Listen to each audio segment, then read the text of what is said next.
oxen to sacrifice unto the Lord thy God, and the rest we have utterly destroyed. What's wrong with the story so far? It was a lie. So he's lying, isn't he? All the way. And verse 16 says, Then Samuel said unto Saul, Stay, and I will tell thee what the Lord hath said to me this night. And he said unto him, Say on. Now, let's read it and see what it says. And Samuel said, When thou wast little in thine own sight, wast thou now made the head of the tribes of Israel? And the Lord anointed thee king over Israel? Where we're going to go with this is to the time of King Solomon. And we're going to find that there's two kings when the Davidic kingdom is split, one under Rehoboam and one under Jeroboam. And we'll see that God does the same with Jeroboam and with Rehoboam that he's doing with Saul. God is the one who divinely appoints men to reign in the earth. Men can't do this on their own, even if they think they have. Even when Nebuchadnezzar said, Look at this great Babylon that I have built. Well, what happened to him? For his 25:20 commence, right? So he's reminded that when he was little or nothing in his own sight, that he was made to be the head of the tribes of Israel, and the Lord anointed thee king over Israel. And the Lord sent thee on a journey and said, right here, on October 22nd, 1844, Saul was sent on a journey. King Saul was sent on a journey.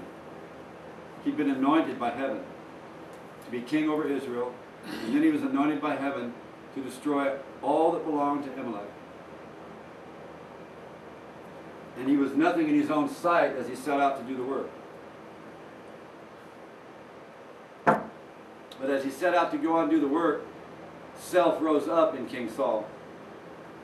And he lost sight of the one who raised him up, lost sight of the one who commanded him, and then he also lost sight of what it meant to keep God's commandments and to do the work that God had called him to do. And at the end of the story, he loses his own soul. Is this the story of Adventism? Yep. Yes. It doesn't have to be, but if we continue on as King Saul did, it will be our story. Like Solomon said, everything is vanity. Right? Everything is vanity. So he says, And the Lord sent thee on a journey and said, Go utterly destroy the sinners of Amalekites and fight against them until they be consumed. Wherefore then didst thou not obey the voice of the Lord, but didst fly upon the spoil, and didst evil in the sight of the Lord? Did God call Saul to be this type of king? No. The kind that those Roman soldiers were mocking Jesus about? No. You come here. No.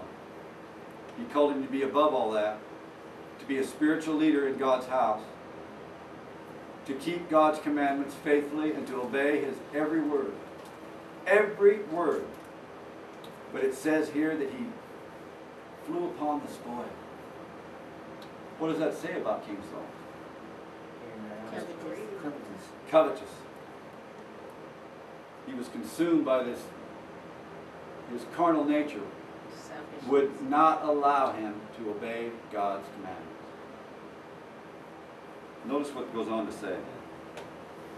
And Saul said unto Samuel, Yea, I have obeyed the voice of the Lord. Here he's going to be openly in defiance now of his reprimand. Think about this. I have obeyed the voice of the Lord and have gone the way which the Lord sent me and have brought Agag the king of Amalek and have utterly destroyed the Amalekites. Is there any truth to this? No. None. Because had he utterly destroyed the Amalekites, none of their ox would be bleeding in the ears of Samuel. All the children, even the ones that sucked the breast, would have been put to the sword. And you know what? Every living thing would have died in that country. And That was God's command. If he had done what he was supposed to do, then Esther wouldn't have had the problem that they had. That's right. Because he was part of Right. Agag or... Right, he was an Agagite. Right. That's right. Right. Hiram was an Agagite in the time of King Esther. Amen. He's Yeah. he's directly related to those that Saul was told to put to the sword in Right. the days of King Esther. She had to finish it. So what happens then in our own history when these descendants, these Agagites are down here? Sister White describes the time of the Seventh-day Adventists and the Sunday Law and the end of the world as identical as the time of Mordecai. Mhm. And the only reason Mordecai had a problem was because the Agagite was still with him. That means somewhere along the line, the message didn't reach where it was supposed to reach. Because today in this earth, Agag is alive and well. In this story, Saul wasn't to operate in the same mode that Agag had been operating in.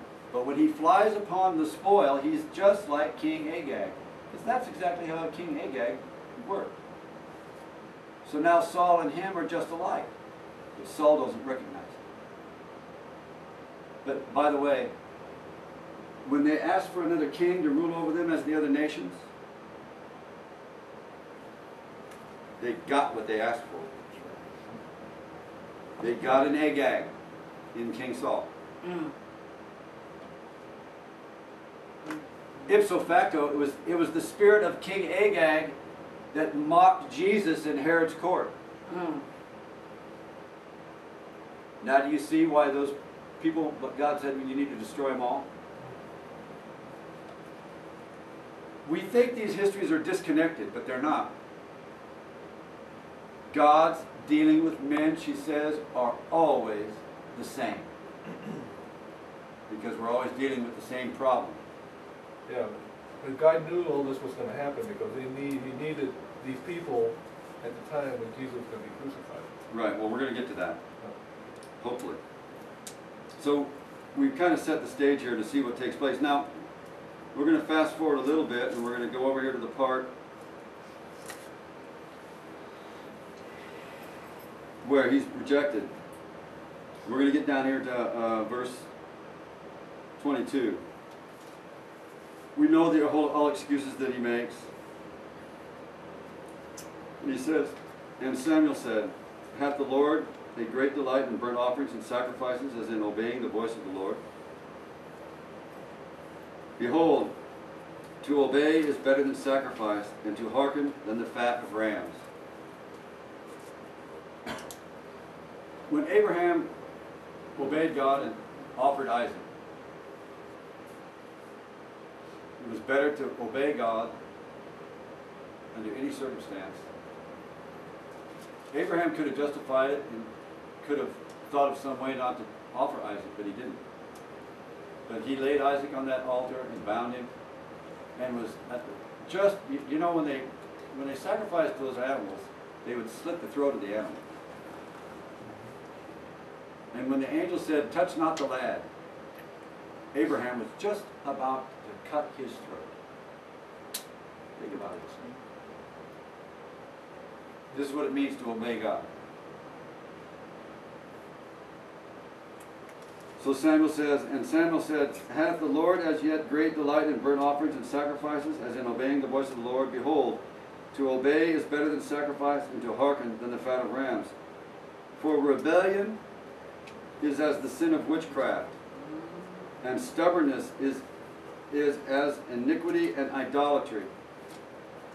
Because thou hast rejected the word of the Lord, he hath also rejected thee from being what? King.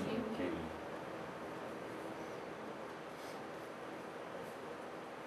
It's here where we see the king at his best, and it's over here where we see the king at his worst.